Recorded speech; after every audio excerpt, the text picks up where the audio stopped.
Good morning to everyone. तो चलिए आज एक नए चैप्टर के साथ एक नए टॉपिक के साथ अपनी जर्नी को स्टार्ट करते हुए लास्ट क्लास में हम लोगों ने कैपिटल गेन चैप्टर फिनिश किया था।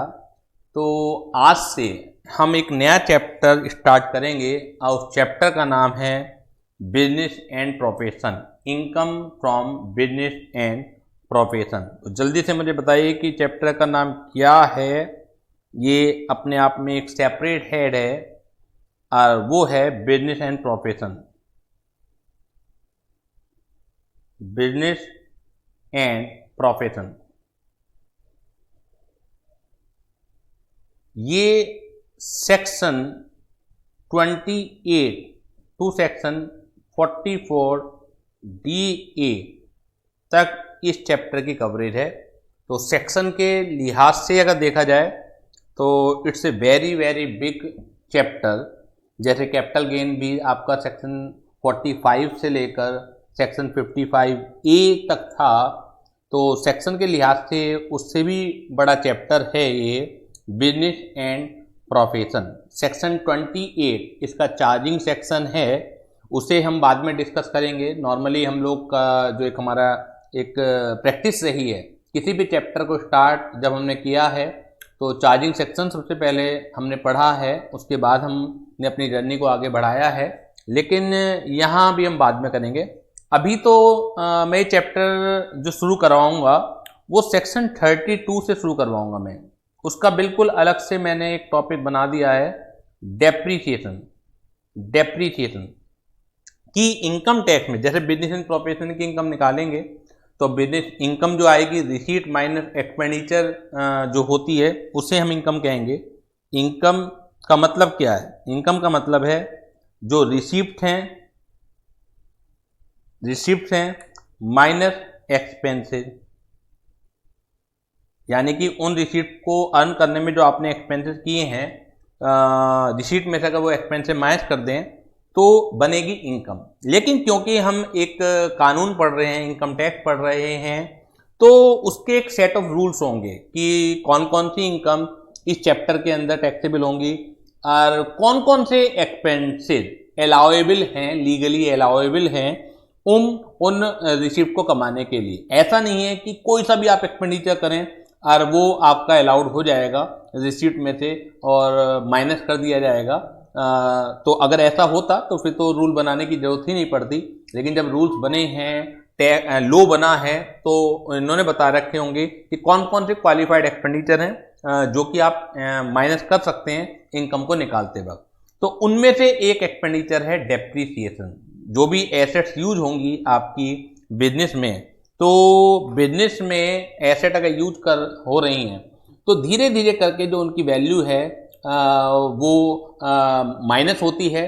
तो उसके लिए हम क्या वर्ड यूज करते हैं? डेप्रीसिएशन वर्ड यूज करते हैं। कि डेप्रीसिएशन क्या है? Depreciation is the diminishing in the value of asset. जैसा कि आपकी स्क्रीन पर दिख भी रहा होगा कि डेप्रीसिएशन क्या है। Depreciation is the diminishing in the value of asset, कि जो वैल्यू एसेट की लगातार कम हो रही है due to wear and tear, क्योंकि उनका यूज हो रहा है, यूज होने की वजह से भी हो सकता है उसकी वैल्यू में कमी आ रही हो, या पैसेज ऑफ टाइम की वजह से। मैनी टाइम क्या होता है कि आप कोई एसेट परचेज कर लाए तो जरूरी नहीं कि आप यूज करें, लेकिन आप पैसेज ऑफ टाइम के वजह से जैसे धीरे धीरे समय गुजरता रहेगा तो अपने आप भी उसकी वैल्यू कम हो जाएगी due to obsolescence.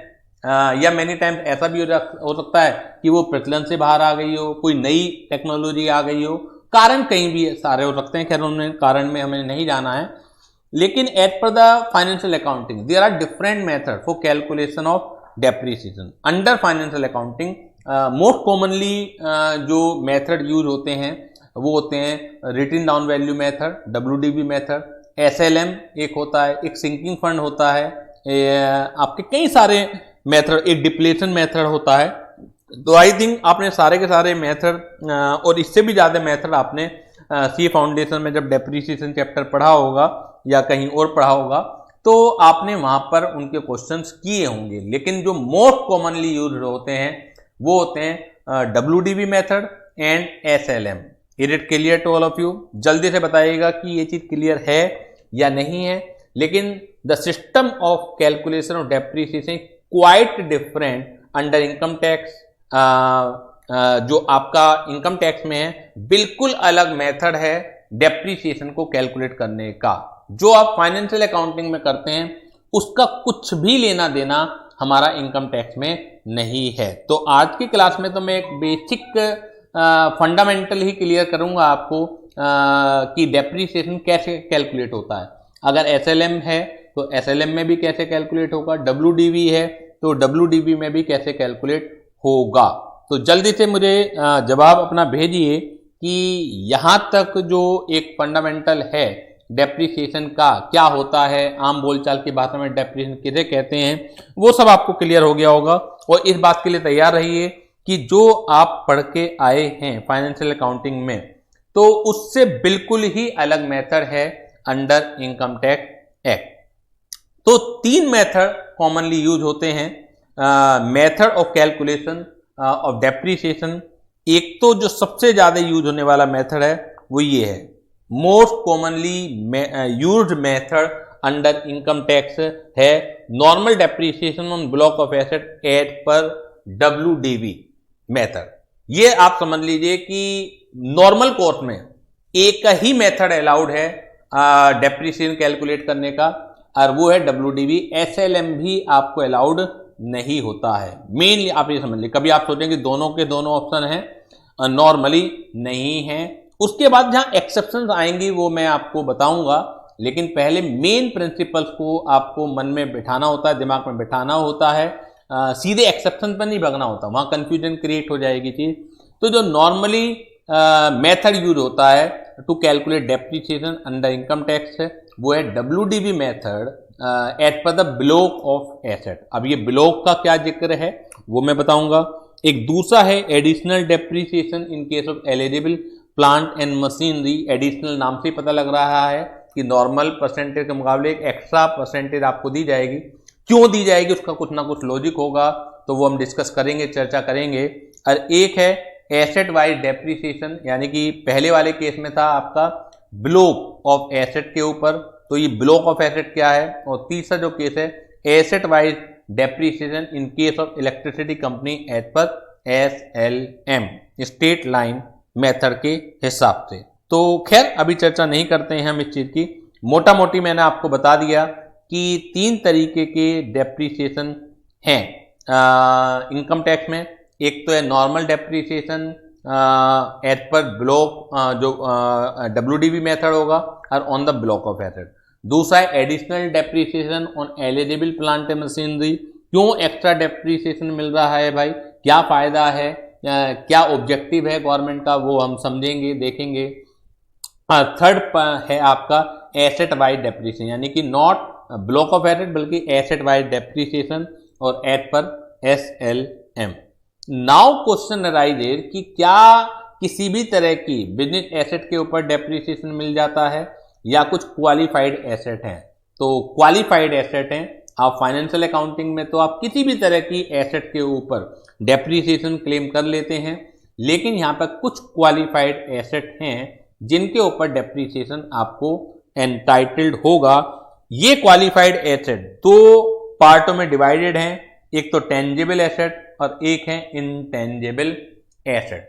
Tangible asset 3 तरह की होती हैं, एक है आपकी बिल्डिंग, एक है प्लांट एंड मशीनरी और एक है फर्नीचर। टेंजिबल एसेट कोई भी क्वालिफाइड एसेट है उसके ऊपर आपको डेप्रीसिएशन क्लेम होगा। और क्वालिफाइड एसेट फर्दर सब divided into 2 category, one is tangible another is intangible. तो टेंजिबल एसेट है it further divided into 3 category, पहला बिल्डिंग, दूसरा प्लांट एंड मशीनरी और तीसरा है हमारा फर्नीचर। इन 3 चीजों पर जो टेंजिबल है इन 3 चीजों पर मिलेगा, इसके अलावा नहीं मिलेगा।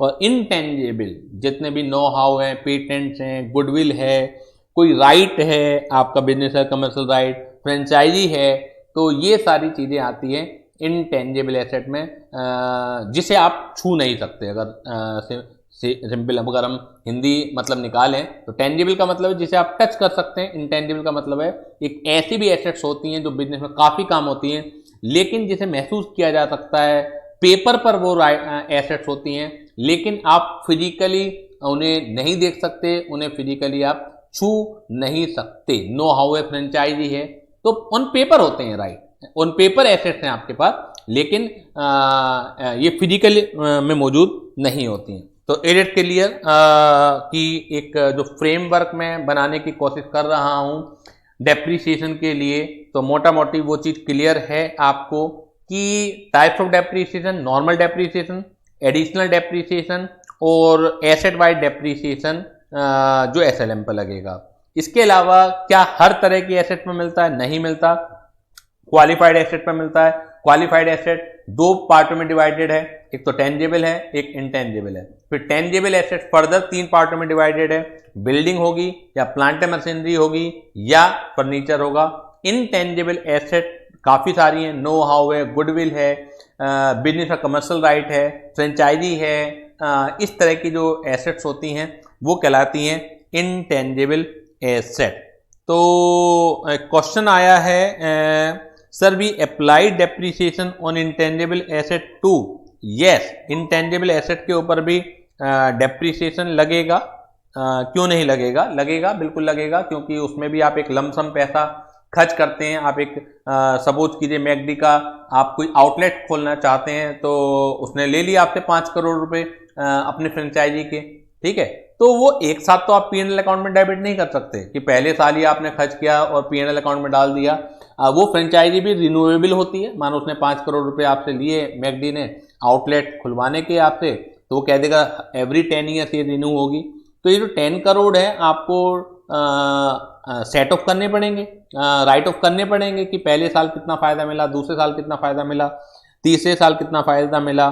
तो मनीषा जी कह रही हैं कि एमोटाइजेशन होता है, तो ये फाइनेंशियल अकाउंटिंग में होता है एमोटाइजेशन की। जैसे मैंने अपने एग्जाम्पल में लिया कि 5 करोड़ रुपए 10 ईयर्स हैं, तो आपने 5 करोड़ रुपए को 10 से डिवाइड कर दिया, तो एवरी ईयर आपने उतना उतना एमोटाइजेशन कर दिया। तो amortisation is a kind of, is a branch of depreciation. अगर आप महसूस करें कि एमोटाइजेशन भी क्या है, एमोटाइजेशन केवल उस चीज को कह देते हैं कि जहां पे एक पर्टिकुलर परसेंटेज फिक्स नहीं है, उसे आपने एमोटाइजेशन कह दिया, यानी कि कॉस्ट को आपने डिवाइड कर दिया उसके लाइफ से, उसे एमोटाइजेशन कह दिया। क्योंकि किसी की लाइफ 5 साल हो सकती है, किसी की 10 हो सकती है, किसी की 15 हो सकती है, और उसी चीज को डेप्रीसिएशन कह दिया जाता है। एक पर्टिकुलर परसेंटेज है जब हम उस परसेंटेज से लगाते हैं। लेकिन अगर उसके पीछे आप बेसिक कॉन्सेप्ट देखें तो क्या है, डेप्रीसिएशन का भी कॉन्सेप्ट क्या है? बिल्डिंग है आपकी, आपने 1 करोड़ की बिल्डिंग खरीदी और आप उस पर 10% लगा रहे हैं डेप्रीसिएशन, तो पर्पज यही तो है कि कहीं ना कहीं वो आपने सोचा का 10 साल चलेगी, तो ये जो 1 करोड़ का खर्चा है वो लोड नहीं होना चाहिए 1 साल में, हर साल वो यूज हो रही है। तो आपने 1 करोड़ की बिल्डिंग 10% से हर साल आपने 10 लाख रुपए अपने प्रॉफिट में से एमोटाइजेशन करना स्टार्ट किया। तो एमोटाइजेशन नथिंग एल्स, मतलब डेप्रीसिएशन की ही एक ब्रांच है। तो जो जो दोनों में डिफरेंस है, मैंने फाइनेंशियल अकाउंटिंग में एमोटाइजेशन उसे बोला जाता है जब आप कॉस्ट को उसकी लाइफ से डिवाइड करके एक अमाउंट निकालते हैं कि हर साल इतना इतना हम इसे राइट ऑफ करेंगे। तो is it clear to all of you, जल्दी से बता दीजिएगा, फंडामेंटल आपका क्लियर है और बिल्कुल ही अलग है डेप्रीसिएशन जब आप निकालना शुरू करेंगे यहाँ पर, तो कैलकुलेशन भी बिल्कुल क्वाइट डिफरेंट है from financial accounting under the income tax act. अब एक चीज हम कर लेते हैं नेक्स्ट पेज पर कि सर रेट ऑफ टैक्स मतलब रेट ऑफ डेप्रीसिएशन क्या क्या है। एक बार पहले उन्हें समझ लेते हैं कि रेट ऑफ डेप्रीसिएशन क्या क्या है। जहां तक बिल्डिंग की बात है तो बिल्डिंग 3 तरीके के रेट हैं अंडर इनकम टैक्स एक्ट। अगर रेसिडेंशियल बिल्डिंग होंगी तो 5% टैक्स है। कमर्शियल बिल्डिंग होगी जिसे हम जनरल रेट ऑफ टैक्स भी, जनरल रेट ऑफ डेप्रीसिएशन भी बोलेंगे under income tax act on building, वो है 10%। और जो टेम्परेरी स्ट्रक्चर्स होंगे वो डेप्रीशिएट होंगी आपकी 40% से। जनरल क्यों लिखा मैंने? अगर क्वेश्चन में कोई बिल्डिंग आती है या तो रेट ऑफ डेप्रीसिएशन गिवन होगा कि इस बिल्डिंग पे कितना रेट ऑफ डेप्रीसिएशन लगना है, इफ नॉट गिवन तो आपको हमेशा 10% से लगाना है। तो बिल्डिंग को 3 पार्ट में डिवाइड किया गया है। अगर रेजिडेंशियल है तो 5% से डेप्रिसिएशन का रेट है, और अगर जनरल है, जनरल का मतलब कमर्शियल है, जैसे दुकान है।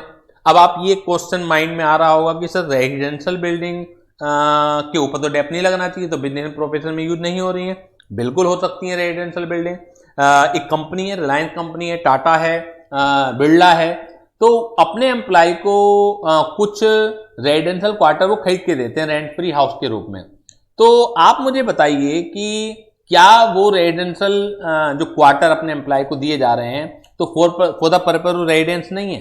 क्या टाटा को, क्या रिलायंस को उन बिल्डिंग के ऊपर जो अपने एम्प्लॉय को दे रहे हैं वो, तो क्या उन बिल्डिंग के ऊपर, उन घर के ऊपर वो डेप्रिसिएशन उन्हें क्लेम नहीं करना चाहिए? जल्दी से बताइए, आप मुझे जल्दी से बताइए।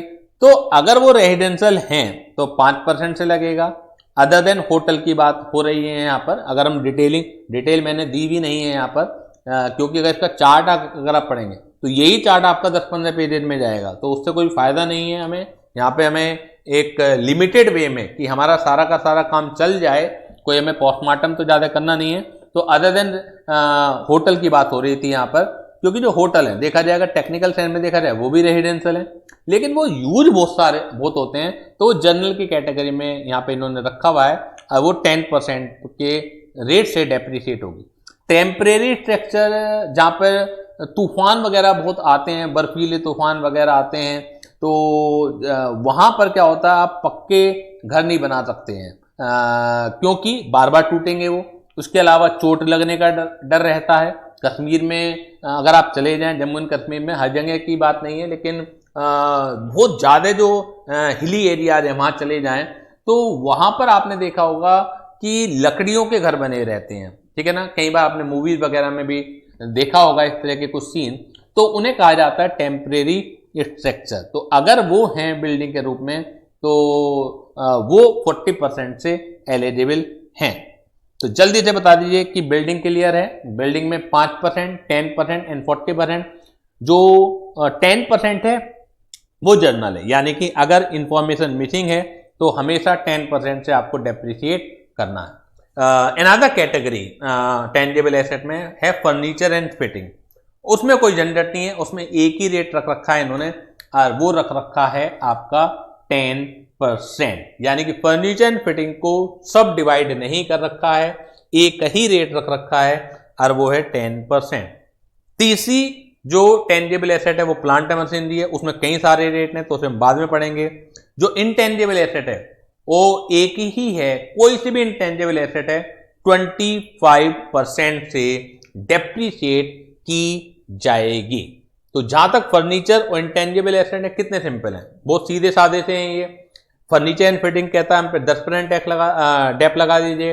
इंटेंजेबल एसेट कहती है हम पे 25% डेप लगा दीजिए, यानी कि 4 साल में मोटाइज खत्म कीजिए। इसे मोटा मोटी बात कर रहा हूं, क्योंकि WDV की बात करेंगे तो एक तरह से कभी भी काफी लंबे समय तक खत्म नहीं होती है। SLM की बात करते हैं तो मोटा मोटी कह देते हैं कि 4 साल में खत्म हो रही है, तो कभी आप उस बात को पकड़ लें। तो इंटेंजेबल एसेट जो है वो 25% से डेप्रिशिएट होती है, फर्नीचर एंड फिटिंग 10% से डेप्रिशिएट होती है। बिल्डिंग के 3 रेट हैं, 5, 10 और 40। अब बात आती है प्लांट एंड मशीनरी की। प्लांट एंड मशीनरी जो जर्नल रेट है वो रेट है आपका 15%। जो जर्नल रेट है सबसे नीचे दिया हुआ है, जर्नल रेट आपका यहां लिखा हुआ भी है, वो है आपका 15%। ये रेट क्लियर? जर्नल रेट है आपका 15%, यही कॉमनली यूज होगा आपका 15%, क्योंकि इंफॉर्मेशन नहीं होंगी क्वेश्चन में, तो 15% करना पड़ेगा। इसके अलावा कुछ स्पेसिफिक हैं जो याद भी रखने पड़ेंगे आपको, जैसे किताबें हैं, बुक्स हैं।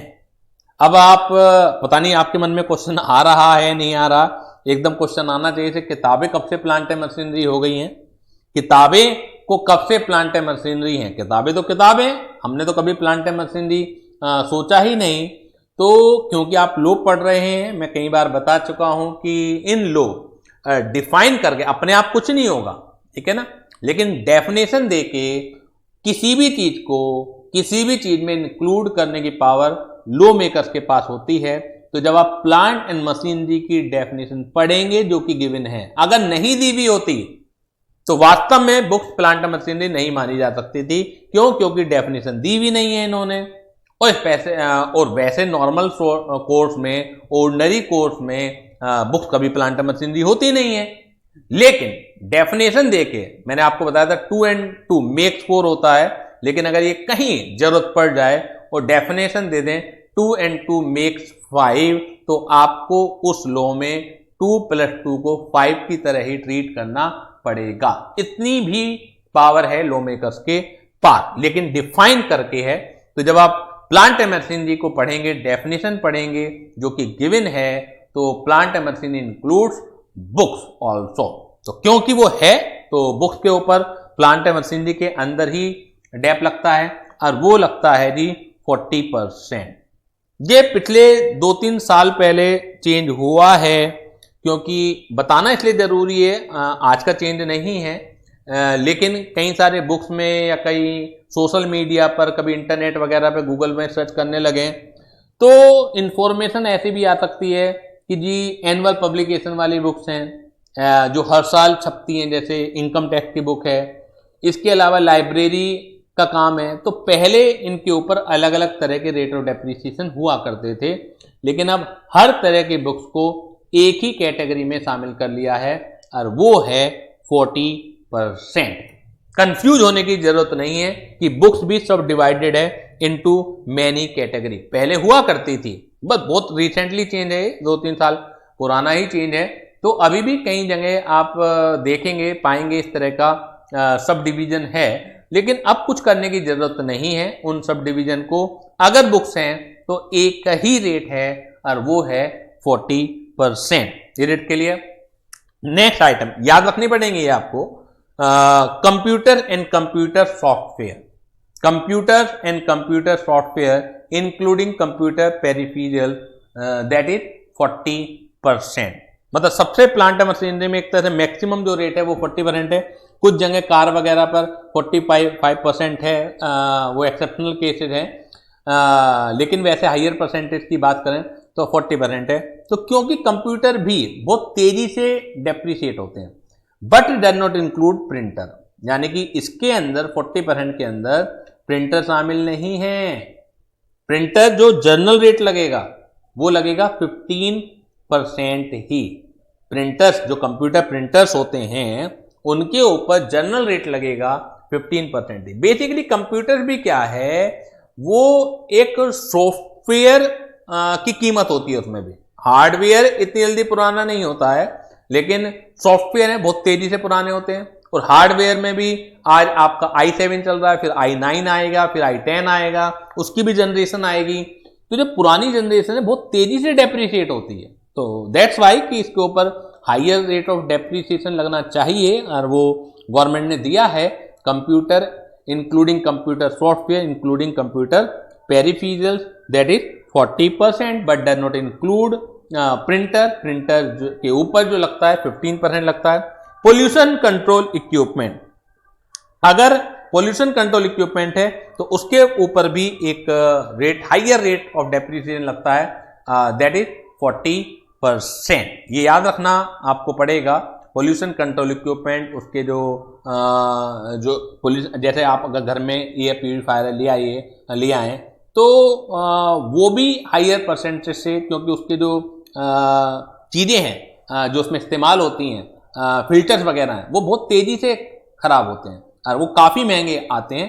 तो दैट्स वाई एक हायर परसेंटेज दी है इन्होंने 40%। Energy saving device, energy renewal device including wind mill 40%। इसकी रिक्वायरमेंट नहीं है, ये पेपर में डायरेक्टली नहीं पूछा जाएगा। पेपर में अगर ये है तो पेपर में आ जाएगा, परसेंटेज आ जाएगी, लेकिन बुक की हो सकता है वो परसेंटेज ना दें। तो कभी आप सोचें जिसकी परसेंटेज नहीं दी हुई हम नाप देते हैं उसे 15% में, तो ऐसा नहीं करना है, क्योंकि साफ साफ बुक को अलग कैटेगराइज किया गया है। आपका कंप्यूटर की परसेंटेज ना दें, 40% याद रखना है। पोल्यूशन कंट्रोल इक्विपमेंट की परसेंटेज ना दें, 40% याद रखना है। लेकिन एनर्जी सेविंग की इतनी जरूरत नहीं है। Aeroplane, life saving medical equipment 40% है, तो एरोप्लेन वगैरह भी याद रखना है। अब आती हैं बाकी कैटेगरी, कार, बसेज, इनको बहुत ध्यान से समझना है। नॉर्मली कार, बस हुई, लॉरी हुई, जो रनिंग देम ऑन हायर है, यानी कि जो लोग टैक्सी के रूप में चलाते हैं, जो लोग टैक्सी के रूप में, किराए के रूप में चलाते हैं, तो उन्हें हायर परसेंटेज है 30%, और जो अदर कार हैं, 7th पार्ट को छोड़ दीजिए, उन पर है 15%। यानी कि जो अदर कार हैं, जैसे मैं अपनी सेफ क्लासेज चलाता हूं, तो मेरे पास एक कार है जो मैं बिजनेस प्रोफेशन में यूज करता हूं। ऑफिस जाना, ऑफिस से घर आना, बिजनेस पर्पज के लिए कहीं प्रेजेंटेशन देनी है स्कूल्स वगैरह में, तो वहां तक आना जाना तो बिजनेस पर्पज है। तो लेकिन मेरा काम उसे किराए पर देना नहीं है, तो उसके ऊपर जो रेट ऑफ डेप्रिसिएशन मिलेगा मुझे, वो मिलेगा 15%। लेकिन जिन लोगों का किराए पर देना है, जो ट्रैवलिंग एजेंसी चलाते हैं, तो उन्हें मिलता है 30%। Is it clear to all of you? जल्दी से बताइएगा ये चीज क्लियर है या नहीं है। बीच में आपने देखा होगा, देखा जाए अब जो 2% हैं जो मैं मार्क कर रहा हूं, 45% और 30%, अब के लिए नहीं है, मतलब इस साल के लिए नहीं है, लेकिन क्योंकि बिल्कुल जो ये 45% या 30% है, जस्ट पिछले साल तक ये एप्लीकेबल थी, तो कुछ नहीं पता पेपर में किस तरह का क्वेश्चन पूछ लिया जाए आपसे, तो इसलिए मुझे देना पड़ा वो। कि बीच में आपने सुना होगा कि खासतौर से कोरोना से पहले जो आपका कार इंडस्ट्री थी, यानी कि ऑटो सेक्टर था, काफी डूब रहा था, यानी कि इन्हें सेल्स नहीं मिल पा रही थी।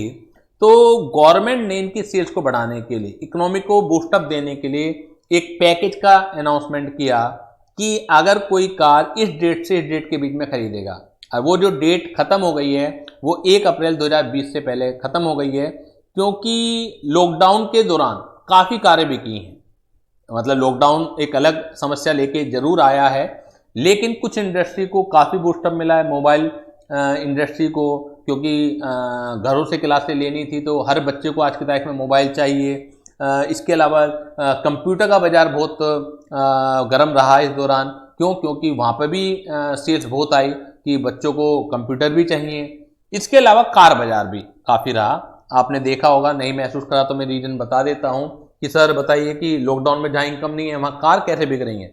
बिक रही हैं कार, वो इसलिए बिक रही हैं कि जो लोग पहले एक तरह से किसी कैब में जाते थे, या जो लोग पहले आपके जो इंडस्ट्री के व्हीकल चलते हैं, मतलब आप सैमसंग में काम कर रहे हैं, आप रिलायंस में काम कर रहे हैं, तो उन बसेज में ट्रैवल करते थे, पूलिंग क्या करते थे, तो वो लोग पूलिंग करने की बजाय वो अपनी सेल्फ ड्रिवन कार, क्योंकि आपको डिस्टेंस मेंटेन रखनी है, काम भी करना है, तो अपनी सेल्फ ड्रिवन कार को ज़्यादा प्राथमिकता देने लगे। तो दैट्स वाई वो भी बाजार काफ़ी गर्म रहा। तो गवर्नमेंट ने अब जो एक तरह से उन्हें बूस्टअप था वो खत्म कर दिया, क्योंकि अब वहां पे जरूरत नहीं है। सर ये बूस्टअप कैसे है? एडिशनल डेप्रिसिएशन देके 15%, यानी कि अगर कोई टैक्सी का काम है तो नॉर्मल डेप्रिसिएशन आज भी जो मिलता है, अगर आप 2020-21 में खरीदेंगे तो 30% तो डेप्रिसिएशन मिल जाएगा।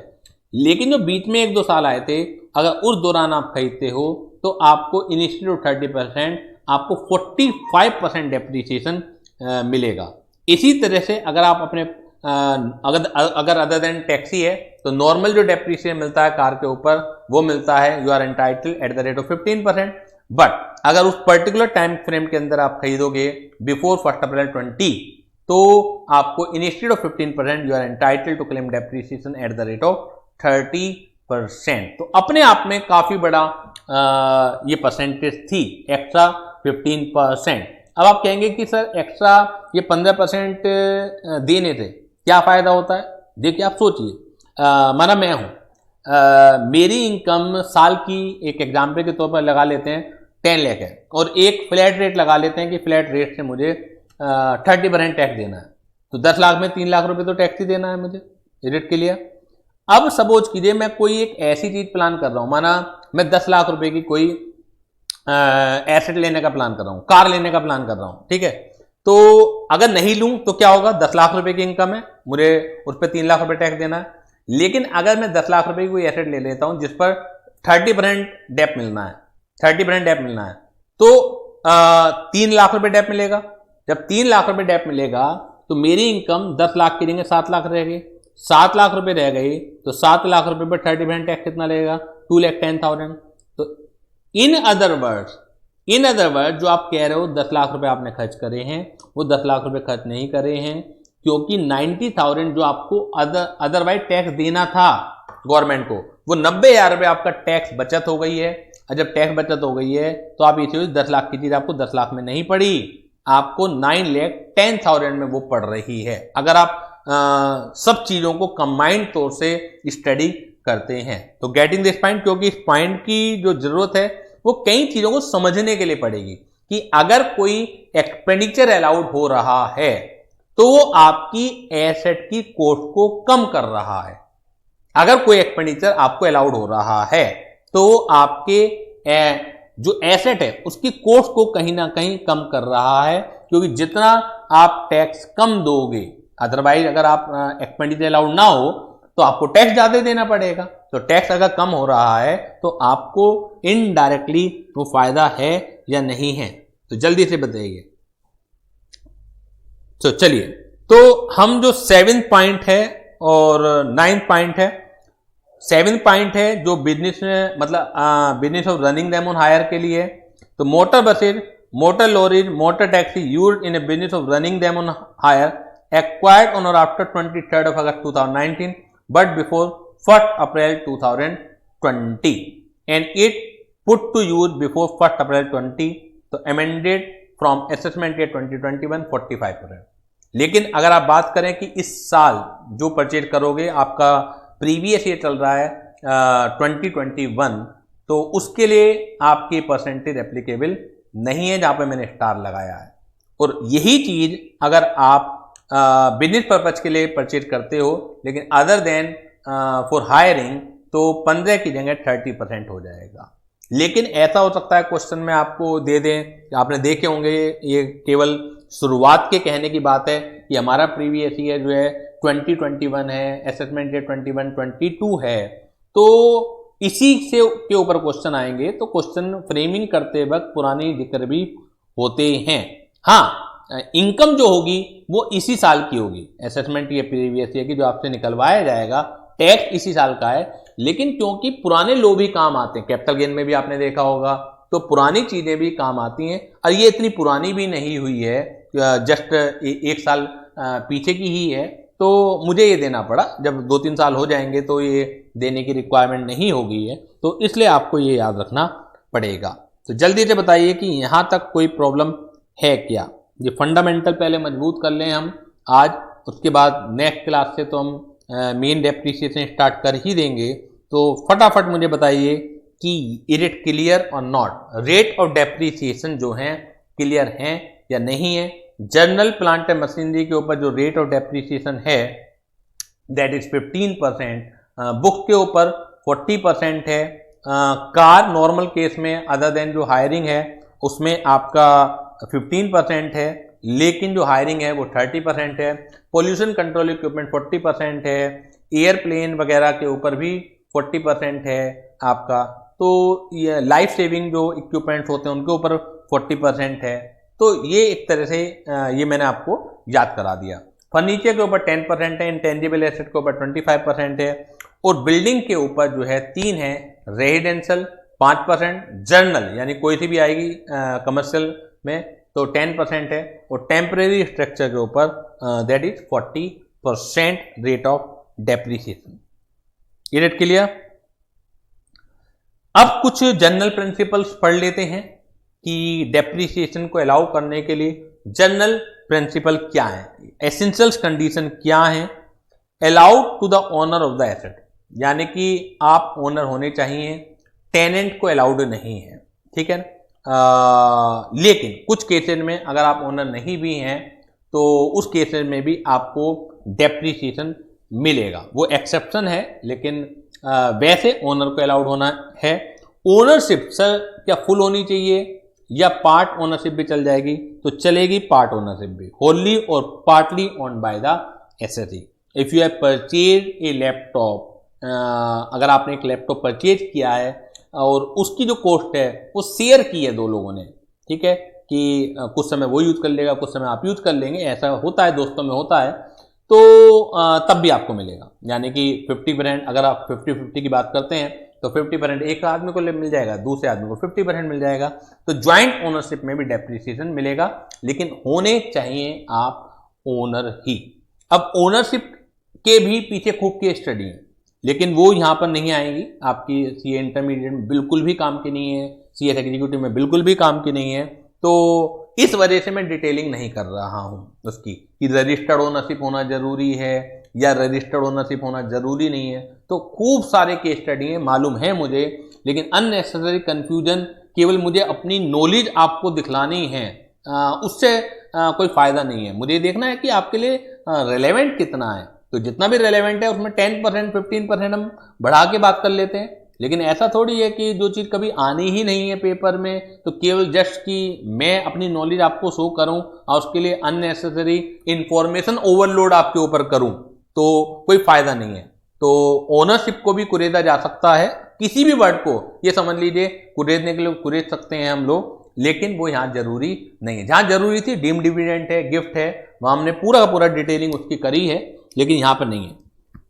इसके अलावा allowed only when the asset is used, मैंने कलर चेंज करें, जो कीवर्ड्स है ना उनके कलर चेंज करें, जिससे आप जब रिवाइज करें तो एकदम उनके ऊपर आपका ध्यान जाए। Used for the purpose of the business and profession.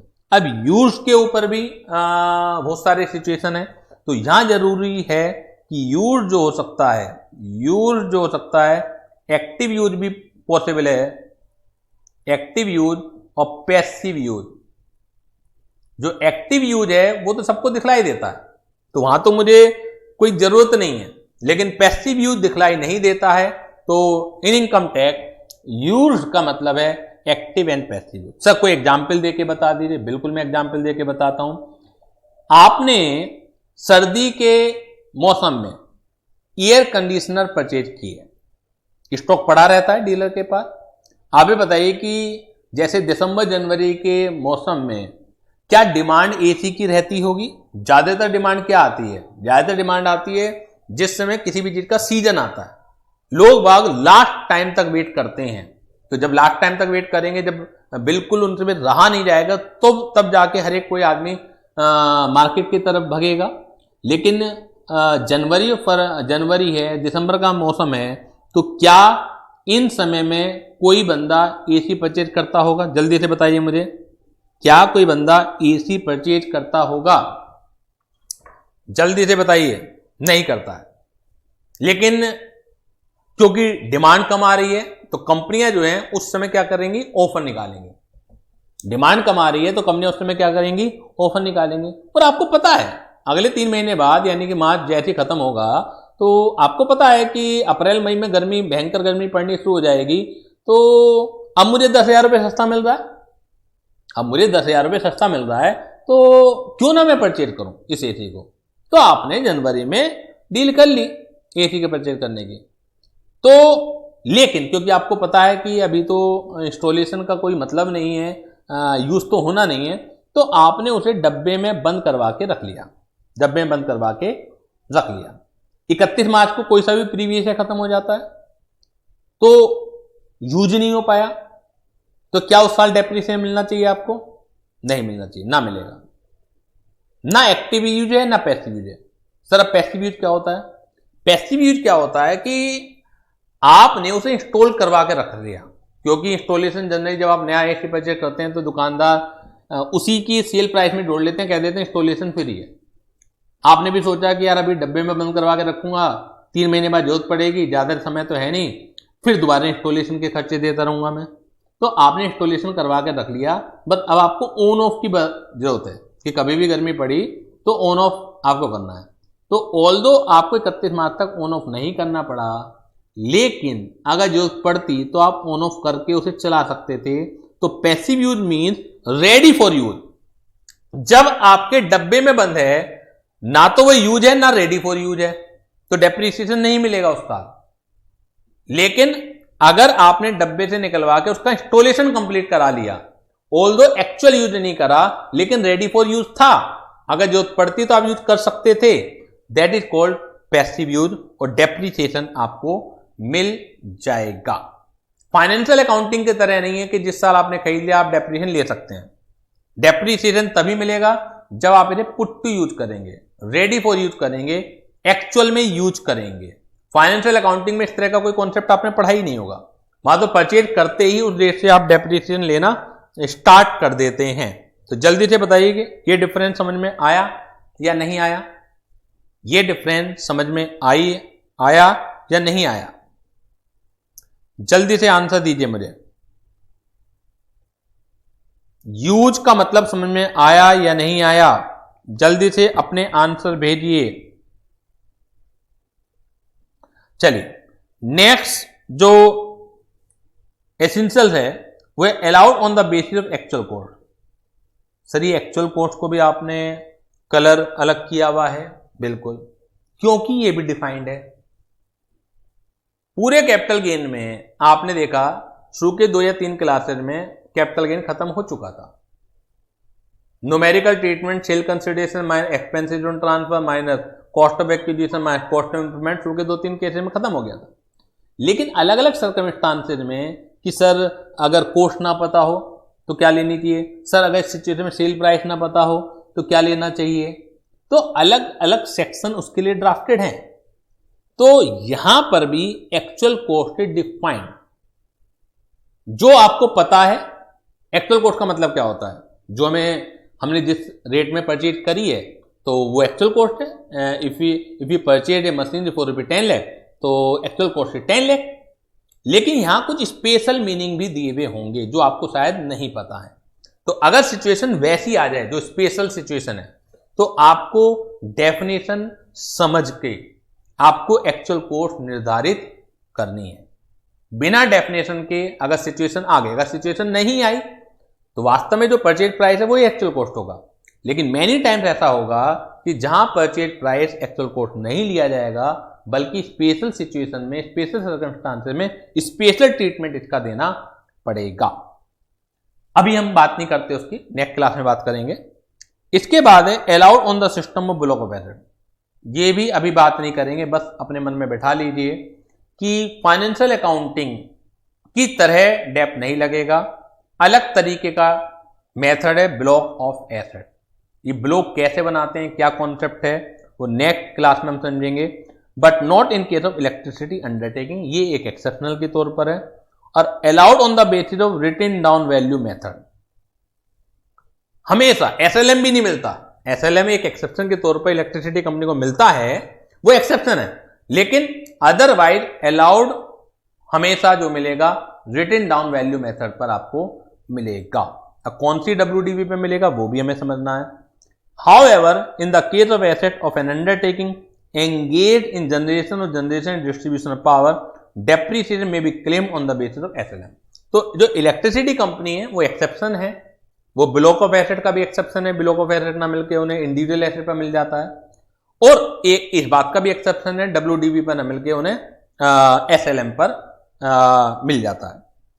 Computed on the written on value of the asset on the last day of the previous. ये भी अपने आप में बहुत इंपॉर्टेंट चीज है कि हमें ओपनिंग WDV पर डेप्रिसिएशन नहीं लेना। फाइनेंशियल अकाउंटिंग में आप ओपनिंग WDV पर लेते हैं, यहां पर मिलेगा आपको क्लोजिंग WDV पर। तो जो डिफरेंसेज हैं बहुत ध्यान से आपको नोट डाउन करने हैं, अपने दिमाग में बिठाने हैं, बल्कि जब हम क्वेश्चन करेंगे तो और अच्छी तरह समझाऊंगा, ये समझाऊंगा मैं।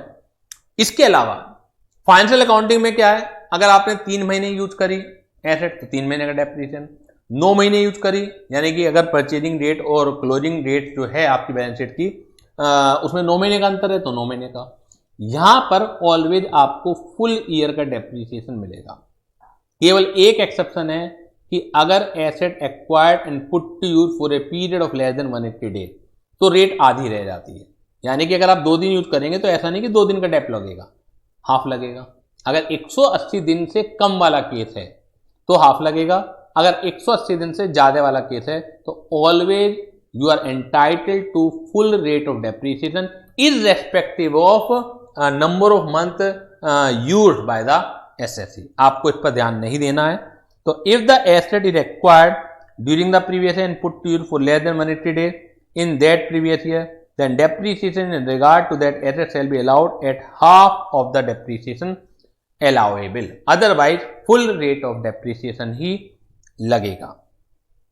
जल्दी से बताइए, यहां तक क्लियर है आपको? यहां तक कॉन्सेप्ट क्लियर है? नेक्स्ट पॉइंट को भी छोड़ दीजिए, कल की क्लास में देखेंगे।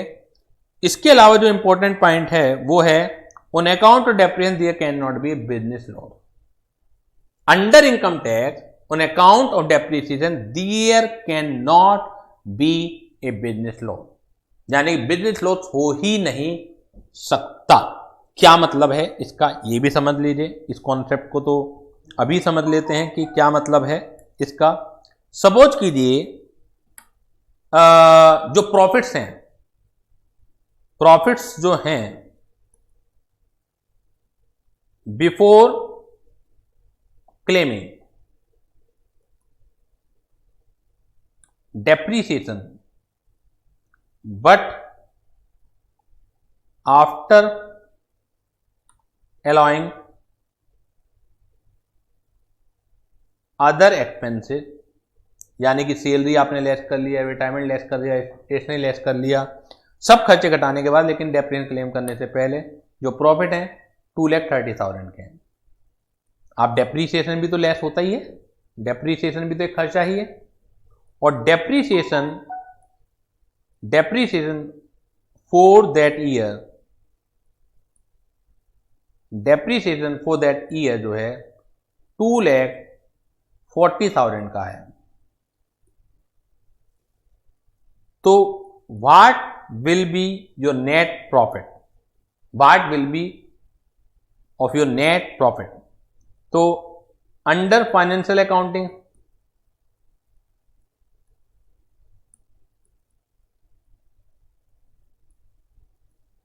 क्या होगा और अंडर इनकम टैक्स क्या होगा, यानी कि जो बिजनेस प्रॉफिट आएगा वो क्या होगा? तो नेट प्रॉफिट जो होगा वो क्या निकलता है? 2,30,000 माइनस 2,40,000, तो 10,000 का क्या निकलेगा? Net loss. 10,000 का क्या निकलेगा, जल्दी से बताइएगा? Net loss. फाइनेंशियल अकाउंटिंग में तो आप इस वाले क्वेश्चन को 10,000 का नेट लॉस कहेंगे। इनकम टैक्स में ये है कि 2,30,000 before claiming depreciation net profit था। डेप्रीसिएशन है आपका 2,40,000, लेकिन क्योंकि डेप्रीसिएशन की वजह से लॉस नहीं हो सकता, तो मैक्सिमम जो डेप्रीसिएशन है वो आप केवल 2,30,000 ही माइनस कर पाएंगे, उससे ज्यादा माइनस नहीं कर सकते हैं। ये कॉन्सेप्ट समझ में आया आपके? सर जो एक्स्ट्रा 10,000 होगा उसका क्या करेंगे? तो उसे हम कहेंगे unabsorbed depreciation. Unabsorbed depreciation for current year is equal to आएगा 2,40,000 था आपका डेप्रीसिएशन, जिसमें 2,30,000 आपने माइनस कर पाए, तो 10,000 का आएगा अनएब्जॉर्ब्ड डेप्रीसिएशन। इसका जो टैक्स ट्रीटमेंट होगा, सर इसका क्या करेंगे? अच्छा नाम तो रख लिया आपने, टैक्स ट्रीटमेंट क्या होगा वो हम सेपरेटली डिस्कस करेंगे कभी, लेकिन आप इसे इनकम टैक्स में नेट लॉस 10,000 नहीं कह सकते हैं। जल्दी से बताइए, इनकम टैक्स में आप इसे 10,000 का लॉस नहीं कह सकते हैं, इसे कहा जाएगा unabsorbed depreciation under income tax act 10,000। और फाइनेंशियल अकाउंटिंग में जो 10,000 है ये क्या आता है? आपका नेट लॉस का काम करता। फाइनेंशियल अकाउंटिंग में ये नेट लॉस का काम करता है, लेकिन अंडर इनकम टैक्स ये नेट लॉस का काम नहीं करेगा, बल्कि it will be treated as unabsorbed depreciation. What will be the tax treatment of unabsorbed depreciation we will discuss under a separate head. Is it clear? जल्दी से बता दीजिए। तो आज की क्लास हम लोग यहीं पर रखते हैं। एक बेसिक स्ट्रक्चर मैंने खींचने की कोशिश करी है, क्योंकि बिल्कुल ही अलग है। आज भी आपने देख लिया होगा कुछ कॉन्सेप्ट जो हैं फाइनेंशियल अकाउंटिंग से मैच करते ही नहीं हैं, और जब हम इसका ट्रीटमेंट देखेंगे तो सेपरेट पाएंगे बिल्कुल, आप बिल्कुल ही अलग है डेप्रिसिएशन निकालना अंडर इनकम टैक्स एक्ट। तो इतना पहले आप रिवाइज कर लीजिएगा कि डेप्रिसिएशन जो है 3 तरीके के हैं यहाँ पे type of depreciation. Normal depreciation है जो कि WDV मेथड पर लगता है और एड पर ब्लॉक लगता है, ऑन ब्लॉक ऑफ एसेट लगता है। तो ब्लॉक ऑफ एसेट बिल्कुल ही अलग से एक सीखना पड़ेगा। इसके अलावा एडिशनल डेप्रिसिएशन है on eligible plant and machinery है। और तीसरा है आपका asset wide depreciation electricity company के इसमें SLM पर। क्वालिफाइड एसेट क्या है, वो 2 हैं जिनके ऊपर डेप्रिसिएशन लगता है, टेंजिबल इंटेंजिबल। टेंजिबल को फिर 3 पार्टों में डिवाइड किया है। बिल्डिंग के ऊपर 3 है, 5, 10 और 40%। फर्नीचर के ऊपर एक ही रेट ऑफ डेप्रिसिएशन 10%। और प्लांट एंड मशीनरी के ऊपर जनरल रेट 15% है, बाकी जो बुक्स हैं 40% है, पोल्यूशन कंट्रोल इक्विपमेंट है 40% है, कार जो टैक्सी के रूप में यूज होती है 40% है, सॉरी 30% है, और जो अदर देन टैक्सी में यूज होती है 15% है। तो ये हमने डिस्कस कर लिया है। और इंटेंजिबल एसेट के ऊपर एक ही रेट है 25%। और जो एसेंशियल कंडीशन है ओनर को अलाउड होता है, चाहे आप पार्ट ओनर हैं चाहे आप फुल ओनर हैं, उससे कोई फर्क नहीं पड़ता है। यूज होनी चाहिए बिजनेस में, जबकि फाइनेंशियल अकाउंटिंग में यूज होना भी जरूरी नहीं होता है। डेप्रिसिएशन खरीदते ही आप अलाउड कर देते हैं। फुल ईयर का मिलेगा irrespective of number of month with the SSE use that asset. लेकिन एक एक्सेप्शन है, अगर आपने सेम ईयर में खरीद के सेम ईयर पुट यूज करी है, 180 दिन से कम करिए तो हाफ रेट रह जाता है। ब्लॉक ऑफ एसेट पर मिलता है, ब्लॉक ऑफ एसेट समझाना पड़ेगा मुझे, कल की क्लास में समझेंगे इसे। इसके अलावा WDV पर मिलता है, SLM पर नहीं मिलता है। लेकिन ब्लॉक ऑफ एसेट और WDV के दोनों एक्सेप्शन जो हैं इलेक्ट्रिसिटी कंपनी हैं। यूज में एक्टिव यूज या पैसिव यूज दोनों ही चल जाएगा। तो इज इट क्लियर? जल्दी से बता दीजिए कि ये क्लियर है। तो चलिए आज की क्लास हम यहीं पर साइन ऑफ करते हैं, नेक्स्ट क्लास में मिलेंगे। तब तक के लिए thank you very much, tata bye bye.